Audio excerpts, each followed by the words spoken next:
คุณแพทดูมีน้ำมีนูนขึ้น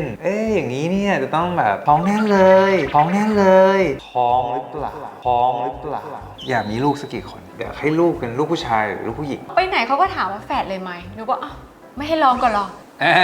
สวัสดีจ้ะ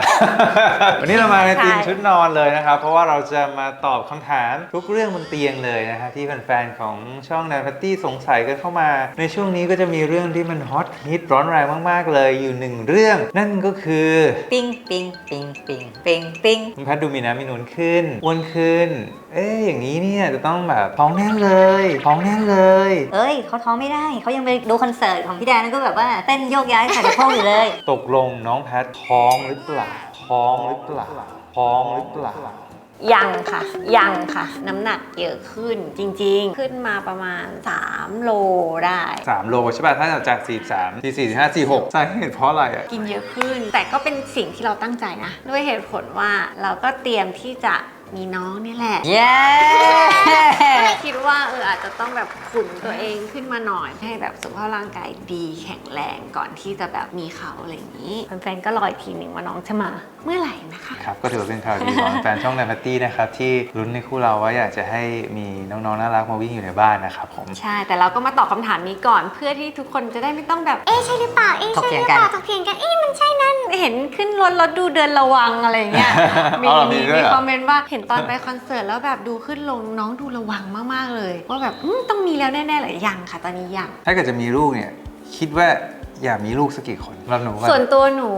เกิดมากับครอบครัวใหญ่พี่น้อง4คนก็คล้ายๆเหมือนบ้านพี่บีมแหละพอพี่น้องเยอะอะเรามีที่ปรึกษาเยอะแล้วพอเราเป็นน้องคนเล็กเราก็เหมือนแบบเราอยากคุยเรื่องนี้เราก็คุยกับพี่คนโตนะเราอยากคุยกับเรื่องนี้พี่ชายถนัดเราก็จะไปคุยกับเขาเรื่องนี้อะไรเงี้ยแน่ๆคือไม่มีหนึ่งแน่นอนเพราะรู้สึกว่าสงสารเขาในการที่ว่าถ้าวันหนึ่งเขาอยากจะปรึกษาหรือว่ามีคนคุยเล่นเป็นเพื่อนอะมันไม่มีตรงนั้นกลัวเขาเหงาก็รู้สึกว่าอย่างน้อยเลยนะต้อง2แต่ก็ไม่ปิดกั้น3 4 5 6ใช่อุ้ย6เลยเหรอไม่แค่4พอแต่มากก็แค่4ตอบเร็วมากใช่6โคตรฟิตเลยที่รักผมก็คิดว่าตัวผมเองก็คิดว่าอยากจะมีสัก2คนให้เขาเล่นกันเองอยากให้ลูกเป็นลูกผู้ชายหรือลูกผู้หญิงไงชอบเด็กผู้หญิงเราเกิดมากับพี่น้องที่ผู้หญิงเยอะมันเหมือนมีอะไรเราคุยเล่นกันกุ๊กกิ๊กกระจุกกระจิกหนูเทียบกับที่บ้านนะหนูเทียบกับประสบการณ์ของตัวเองเพราะว่าอย่างที่บ้านพี่ชายก็จะแบบก็ผู้ชายอ่ะแมนคุยอะไรก็เป็นเรื่องใหญ่ๆเป็นโปรเจกต์ใหญ่ๆแต่แบบดีเทลเล็กๆแบบไปช้อปปิ้งกันไปซื้อเสื้อผ้ากันไปนู่นไปนี่กันอะไรเงี้ยพี่สาวหมดเลยอ่ะก็เลยรู้สึกว่าหนูน่าจะดีลง่ายกับลูกสาวส่วนตัวเลยก็อยากจะมีผู้ชายนั่นไงหนูว่าคงคล้ายกันเพราะอย่างตัวมีพี่ชายถูกไหมมันก็เหมือนแบบก็มีแต่ชายปะของพี่ไม่เกี่ยวกับเรื่องของตัวเองมีพี่ชายหรือเปล่าแบบว่าพี่ว่าพี่เป็นคนพลังงานเยอะในการที่จะแบบจะเล่นกับเด็กแล้วพี่มีความเป็นผู้ชายสูงเวลาเล่นอะไรเล่นสุดออกแดดคุกโคลนเดินเขาขึ้นเข้าป่าตั้งแคมป์อะไรเงี้ยเราเป็นแบบเราชอบสิ่งเหล่านั้นไงเราก็ไม่แน่ใจว่าโอเคการที่เราจะมีลูกสาวเนี่ยลูกสาวก็จะแมนกับเราไหมแต่ว่าสุดท้ายแล้วมันก็ได้หมดเราก็ได้หมดนะครับยังไงเราก็รักทั้งคู่ในยุคนี้เราก็ไม่เกี่ยวกับผู้ชายผู้หญิงว่าแบบผู้หญิงต้องอ่อนแอหรือผู้ชายต้องแข็งแรงแล้วจริงๆทุกอย่างมันก็เท่าเทียมกันหมดผู้หญิงก็แบบสตรองมากผู้ชายก็อาจจะแบบกุ๊กกิ๊กก็มีเบาๆเป็นอ่อนโยนสายอ่อนโยนที่บอกว่าเราต้องการผู้ชายหรือผู้หญิงอะไรเป็นความคิดของเมื่อก่อนนู่นแต่อย่างที่บอกว่าวันนี้คืออัปเดตว่าจริงๆเราผู้หญิงหรือผู้ชายก็ได้ก็ไม่ติดค่ะนะครับหรือถ้ามาแบบทั้งหญิงและชายเลยก็ว้าวแจ่มเลยคือต้องบอกก่อนคำถามเหล่านี้นะมันก็จะเป็นคำถามที่เรารวบรวมมาจากคอมเมนต์ในช่องแดนพัตตี้แล้วก็มีคำถามที่เราเวลาเราไปเจอผู้หลักผู้ใหญ่เพื่อนฝูงญาติพี่น้องของเราเนี่ยก็จะถูกคำถามเหล่านี้ถามมาบ่อยมากเราก็เลยรวบรวมมาสักทีเดียวเลยนะครับเผื่อว่าคนที่เคยพบเจอเราแล้วเคยถามเอาไว้แล้วได้เข้ามาดูนะครับก็จะได้ฟังคำถามไปพร้อมกันกับแฟนๆของเราด้วยนะจะมีลูกอ่ะแฝดเลยไหมโดนถามเยอะเนาะไปไหนเขาก็ถามว่าแฝดเลยไหมหนูบอกอ้าวไม่ให้ลองก่อนหรอแฝดเลยเหรอก็อาจจะแบบมาจากลูกพี่บีมจริงๆแหละที่แบบว่าแฝดใช่ไหมแล้วก็หลายๆคนที่รู้จักก็คือเป็นแฝดซะเยอะมันก็อาจจะแบบเริ่มเข้าถึงทุกคนและเริ่มเปิดกว้างในมุมนี้แต่พี่ว่าความเป็นแฝดก็มีความน่ารักนะเพราะว่าอย่างที่บอกเขาก็โตมาเหมือนเพื่อนกันนะแล้วเขาก็ได้เล่นด้วยกันเล่นกันอะไรอย่างเงี้ยก็นั่นแหละเขามาทีเดียวแล้วบ้านก็ไม่เหงานะก่อนแล้วกันเพราะว่ายังไม่ไปถึงจุดนั้นนะว่าจะแฝดหรือไม่แฝดยังไม่ได้คิดถึงขั้นนั้นก็ขอแบบลองดูก่อนก็ถือว่าถ้าเกิดจะเป็นคุณพ่อคุณแม่ก็เป็นคุณพ่อคุณแม่ มือใหม่มากๆนะแต่การมา2เลยเราก็ยังไม่แน่ใจว่าเราจะสามารถแบบว่า ทันไหมหรือมีแบ็กอัพที่ดีหรือเปล่าคนที่ต้องช่วยเราด้วย ใช่ ส่วนหนึ่งเวลาเราทำงานอะไรอย่างเงี้ยค่ะก็ขอเอาไปคิดดูก่อนนะคะ โอเค มีการเตรียมตัวหรือวางแผนอะไรหรือเปล่า เตรียมตัววางแผนก็คือจริงๆ ก็ต้องเตรียมเยอะมากเลยหนูก็เนี่ยหนูก็เริ่มเตรียมร่างกายตัวเองแล้วจำมั่มหน่อยอุดมสมบูรณ์หน่อยอะไรเงี้ยทุกทีที่ผ่านมาเราก็จะผอมเพรียวใช่ไหมคะเราก็อยากน้ำหนักขึ้นหน่อยเพื่อดูแลเขาในจุดนั้น ส่วนผมนะครับก็ในความเป็นคุณพ่อมือใหม่สุดๆเลยผมสั่งหนังสือแบบเยอะมากนะครับหนังสือเป็นแบบคู่มือทั้งหมดเกี่ยวกับการเป็นพ่อแม่ หรือว่าการตั้งครรภ์ของภรรยา เดือนแรกจะเกิดอะไรขึ้นเดือน2เดือน3เดือน4เดือน5เดือน6เดือน7เดือน8เดือน 9 อันนี้ก็คือไปเชิงความรู้ ใช่ มันต้องรู้อะเพราะว่าเราต้องรู้เหมือนแนวข้อสอบนิดนึงก่อนว่าแบบภาวะอารมณ์ของคุณแม่ที่อาจจะเกิดขึ้นได้ เพราะว่าซึมเศร้าของคุณแม่หลังคลอดหรืออะไรพวกนี้ถ้าเรารู้เหมือนพี่รู้ทันหนู รู้ เนี่ ไว้ ย ก่อน มันก็จะไม่มีปัญหาทะเลาะกันว่าทำไมอยู่ๆวันนี้แบบ ปึ๊ด เป็น ปั๊ด แบบนั้น เลย เป็น เหรอ แบบนี้หรือว่าแพ้ท้องขึ้นไส้อาการปวดหัวอาการต่างๆ ที่มันอาจจะเกิดขึ้นในระหว่างตั้งครรภ์เนี่ย ค่ะ อาการนี้เราได้รักษาหนูทันไงเด็กเนี่ยการเรียนที่ดีที่สุดก็คือการเรียนแรกคือเรียนรอเรือเรียนที่2คือเรียนรอลิงคือเรียนแบบอะครับนั่นหมายถึงว่าพ่อแม่ควรจะเป็นกระจกสะท้อนให้กับเขาว่าเขาจะคอยมองเราตลอดเลยว่าแบบเราทำอะไรเราพูดอะไรเนี่ยก่อนที่เราจะแบบทำให้ลูกเราเป็นคนดีคนที่สำเร็จคนที่มีความสุขอะผมก็เลยคิดว่าเราควรจะต้องย้อนกลับมาที่ปรับที่ตัวเราเองก่อนวิธีคิดความเชื่อเกี่ยวกับเรื่องความสำเร็จอย่างเราก็ให้นิยามตัวเองว่าเราก็คิดว่าเราในการทำงานของเราในการใช้ชีวิตของเราเราก็ถือว่าเราก็สำเร็จในจุดที่เราต้องการแล้วล่ะแต่ว่าเรายังไม่สามารถนำเรื่องราวความสำเร็จของเราเหล่านี้เนี่ยไปสอนหรือบอกเล่าให้กับลูกของเราได้เพราะฉะนั้นช่วงนี้ผมก็จะอ่านหนังสือเยอะมากเกี่ยวกับเรื่องของความสำเร็จต่างๆนะครับผมเพื่อรวบรวมหลักการเหล่านั้นเนี่ยมาทำให้มันเป็นหลักสูตรแบบเป็นโครงสร้างเพื่อที่จะแบบให้เวลาเราสอนเขาแอบสอนเขาตั้งแต่เด็กว่าแบบโอเคคนจะสำเร็จต้องทำอย่างไรต้องตั้งเป้าหมายก่อนต้องย่อยเป้าหมายออกมาเป็นเป้าหมายเล็กๆเนาะแล้วก็เรื่องการล้มก็ล้มไปข้างหน้าซะมันไม่ได้เป็นการล้มเหลวมันคือการเรียนรู้สิ่งเหล่านี้มันคือสิ่งที่เราจะต้องตั้งมันเป็นหลักสูตรของเราเองเพื่อจะแบบนำมาสอนเขาผ่านกิจกรรมต่างๆในความเป็นพ่อแม่ที่เรียนรู้ร่วมกันนะแล้วก็โชคดีที่แบบว่าพ่อแม่เราก็เป็นครูบาอาจารย์ก็ได้หลักสูตรวิธีคิดเหล่านี้มาเหมือนกันนะครับ ตัวพูดขนาดนี้นะหนูว่าหลายๆคนต้องคิดว่าเหมือนมีลูกมาแล้วอ่ะ สัก10 คนอ่ะแบบว่าอย่างนั้นเรายังไม่ได้มีลูกเลยแม่คนซึ่งอันนี้ก็เป็นเหมือนเป็นมุมมองของเราที่เราคิดว่าเราก็อยากศึกษาไว้ก่อนอะไรเงี้ยแค่นั้น แต่ตัวพูดเหมือนประมาณว่าฉันสอนมาแล้ว10 คน ไม่อยากให้ลูกไปดำน้ำเหมือนเราเมื่อก่อนอะ เข้าใจ ถูกไหม อันนี้คือเหตุผลเช่นแบบบางทีเขารู้ช้าในบางเรื่อง ซึ่งเขารู้สึกว่ามันเสียโอกาสมากๆ ในการที่แบบถ้าเขารู้เร็วกว่านี้นะมันจะดีมากๆเขาก็เลยรู้สึกว่าอยากให้ลูกไม่เป็นแบบเขาอยากให้ลูกอ่ะได้ทุกอย่างรู้เร็วทุกอย่างในแบบที่มันควรจะรู้ตั้งแต่แรกเหมือนเราก็พยายามทำพาร์ทเราให้ดีที่สุดนะเนาะจากประสบการณ์ที่เราแบบรู้สึกว่าอันนี้เราอาจจะผิดพลาดมาเราเป็นแบบนี้มา ซึ่งเราไม่อยากให้เกิดกับเขาก็แค่นั้นเอง ใช่ เราก็เลยพยายามศึกษาให้เยอะที่สุดเท่าที่ได้ แต่ว่าสิ่งเหล่านี้เนี่ยไม่ได้เป็นแบบว่าจะมาบังคับลูกนะว่าต้องแบบซ้ายขวาแบบทุกอย่างเป๊ะๆอะความสำเร็จอะไรต่างๆ เหล่านี้มันก็เป็นโครงสร้างเหมือนโครงสร้างบ้านนั่นแหละว่าแบบโอเคมันต้องมีเสาเข็มลงก่อนมีพื้นมีฝ้าแล้วก็ค่อยมีหลังคามันก็จะเป็นสเต็ปของมันแต่ว่า เพื่อให้บ้านนี้มันแข็ง ใช่แต่สุดท้ายลูกอยากจะตกแต่งบ้านตามสไตล์ยังไงจะลอฟจะมินิมอลจะแบบว่าก็ทำเลยแล้วแต่มันก็คือชีวิตมันก็คืองานศิลปะอย่างหนึ่งแต่ว่ามันแค่ต้องมีโครงสร้าง โครงสร้างที่ดี ใช่นั่นแหละ ใช่ ก็เหมือนก็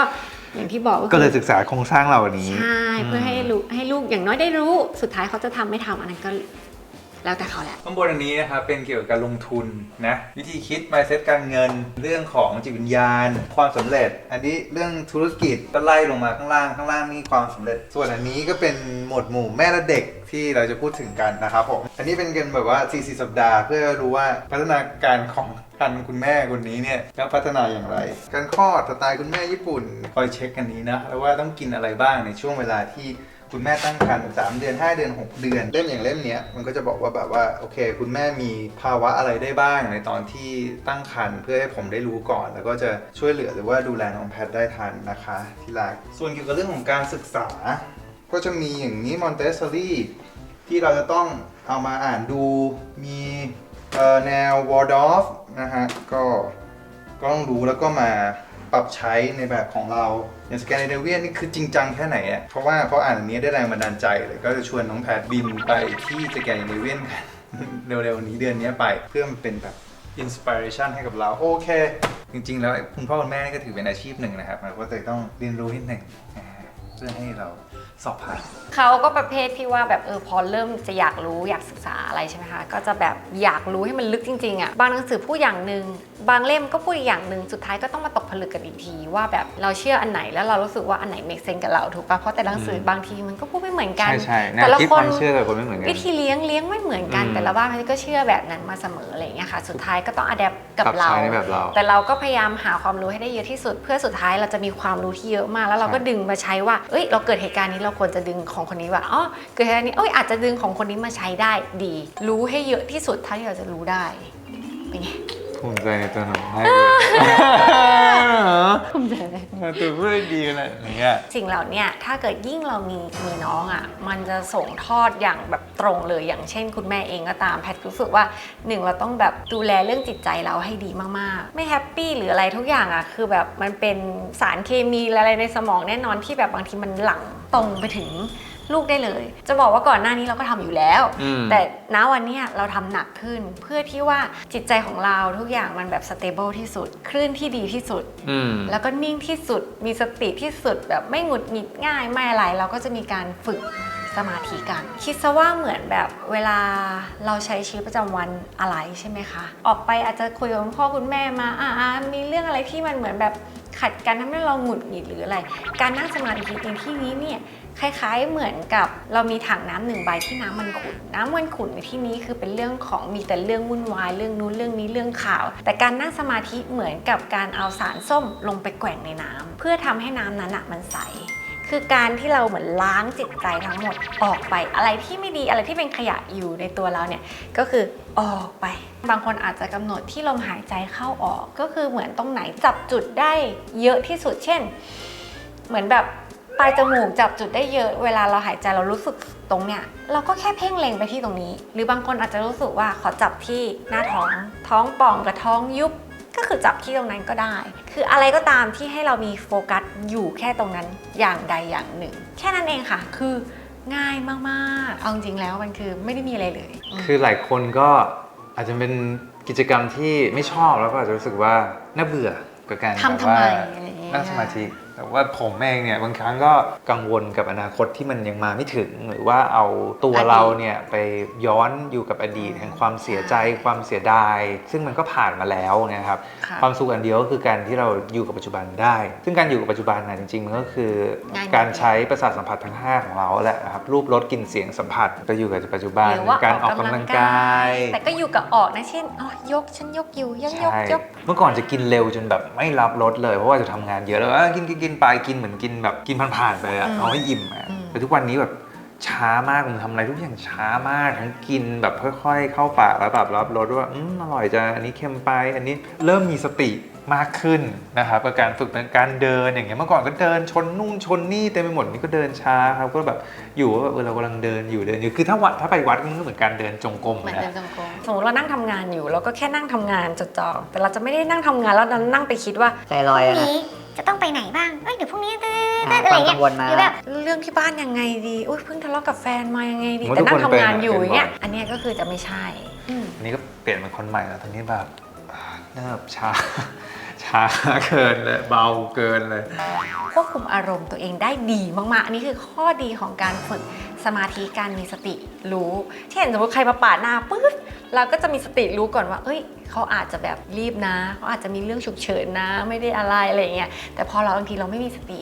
อะไรทุกอย่างเราโดนเด้งมาแล้วก็เด้งกลับไปแบบเร็วมากๆอันนี้แปลว่าข้อดีของการมีสติค่ะไม่คิดว่าน้องแพทจะพาลงลึกขนาดนี้ว่าเป็นคลิปแบบว่าเข้าวัดปฏิบัติธรรมคนที่แบบว่าไม่ชอบทางนี้นะครับสคริปต์ตรงนี้ไปนิดนึงได้แต่ว่ายังไงก็พูดไว้ก็มีประโยชน์กับทุกคนเคยคิดไหมว่าอยากให้ลูกเป็นอะไรใช่ถ้าถามหนูนะไม่ได้คิดไว้เลยให้เขาเลือกเองหนูง่ายๆไม่ได้อยากแบบชี้นำใดๆเลยก็ถ้าเป็น พี่ก็อยากให้เขาได้เป็นในสิ่งที่เราชอบนั่นแหละเพราะอาจจะแบบมันเป็นสิ่งที่เราถนัดแล้วเราพอสอนได้มั้งหรือว่ามันอาจจะเป็นความฝันของเราเอง เช่นเป็นนักฟุตบอลระดับโลกว่าเตะในพรีเมียร์ลีกอะไรเงี้ยหรือแบบเป็นนักร้องระดับแบบลิซ่าอย่างเงี้ย รู้สึกว่าถ้าลูกเป็นเราก็จะช่วยผลักดันได้เพราะเรามีวิชานั้นอยู่ ใช่ พอมี ใช่แล้วก็จะได้ไปด้วยไปนู่นไปนี่แต่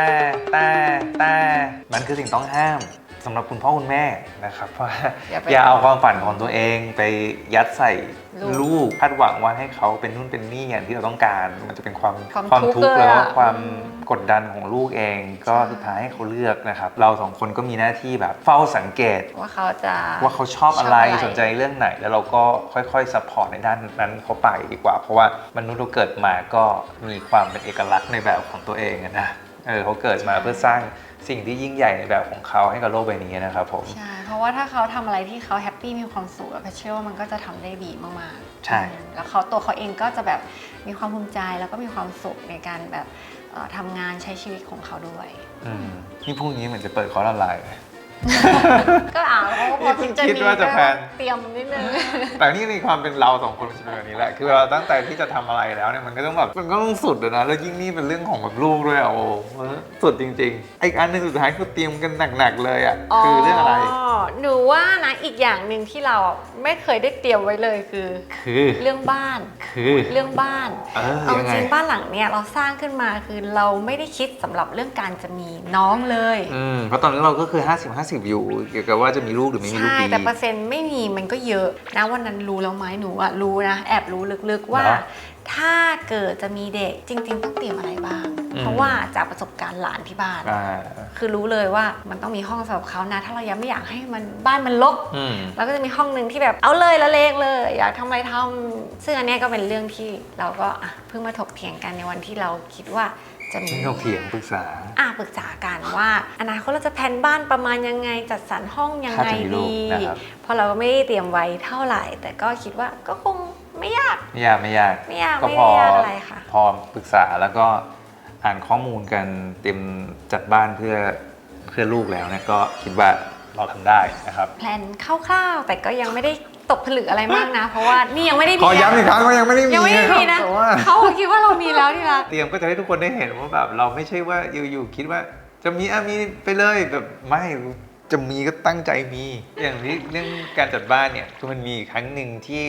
ญาติของน้องแพทอะครับมาเยี่ยมที่บ้านแล้วก็มีหลานมาเยอะแยะเลยก็เราก็นั่งเฝ้าสังเกตก็เห็นว่าในบ้านเราก็ยังมีบางมุมบางจุดนะครับที่อันตรายต่อเด็กอยู่ก็โอเคงั้นเดี๋ยวเราก็ค่อยๆปรับไปสรุปว่าบ้านเรายังไม่เสร็จนะถ้างั้นคือต้องปรับใหม่อีกเวอร์ชันหนึ่งสำหรับเด็กอีกนิดหน่อยใช่แต่เราก็รู้แล้วว่าหนูก็มองแล้วว่าโอเคตรงนี้นะเดี๋ยวเราจะทำวิธีนี้ถ้ามีวันนั้นถ้ามีเด็กเราเดี๋ยวค่อยทำเพื่อเซฟความปลอดภัยสำหรับเขาด้วยเลยครับขอย้ำนะครับว่ายังไม่มีค่ะรู้เมื่อไหร่ก็จะรู้พร้อมกันค่ะแต่ไม่ต้องกลัวว่าแฟนๆช่องแนวแพตตี้นี่เอ็กซ์คลูซีฟอยู่แล้วนะครับถ้าเกิดว่าเรารู้ว่ามีลูกเมื่อไหร่เราจะบอกคุณคนแรกแน่นอนนะครับก็ขอบคุณทุกคนที่ติดตามเป็นกำลังใจเฝ้ารอความสุขของเราที่มันเติบโตไปเรื่อยๆนะครับขอบคุณมากๆจริงๆนะมีอะไรก็ถามกันเข้ามาได้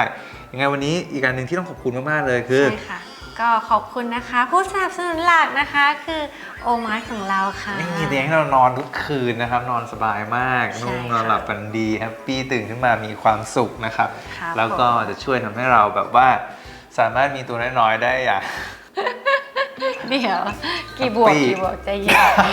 ค่ะกี่บวกอะไปแล้วดีกว่าเดี๋ยวพี่แดนจะไปไกล